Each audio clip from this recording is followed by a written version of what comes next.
जय श्री कृष्ण भक्तों। माघ मास पूर्णिमा व्रत की पौराणिक कथा के अनुसार कांतिका नगर में धनेश्वर नाम का एक ब्राह्मण रहा करता था। भिक्षा मांगकर ही वह अपना गुजारा किया करता था। ब्राह्मण और उसकी पत्नी के कोई भी संतान न थी। एक दिन नगर में भिक्षा मांगने के दौरान लोगों ने ब्राह्मण की पत्नी को बांझ कहकर ताना मारा, साथ ही उसे भिक्षा देने से भी इनकार कर दिया। इससे ब्राह्मण की पत्नी अत्यंत दुखित हो गई। इस घटना के पश्चात उसे किसी ने 16 दिन तक मां काली की पूजा करने को कहा। ब्राह्मण दंपत्ति ने 16 दिनों तक नियमों का पालन करते हुए पूजन किया।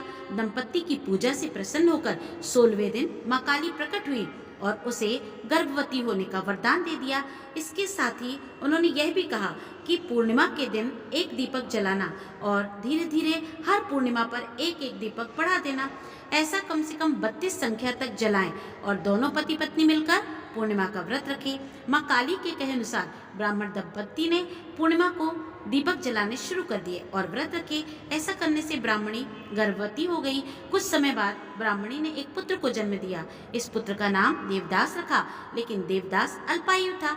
देवदास के बड़े होने पर उसे मामा के साथ पढ़ने के लिए काशी भेज दिया। काशी में एक दुर्घटना घटी, जिस कारण धोखे से उसका विवाह हो गया। कुछ समय पश्चात काल उसके प्राण लेने आया, लेकिन उस दिन पूर्णिमा थी और ब्राह्मण दंपत्ति ने उस दिन पुत्र के लिए व्रत रखा था। इस कारण काल चाहकर भी उसका कुछ नहीं बिगाड़ सका। इससे उसके पुत्र को जीवन दान मिल गया।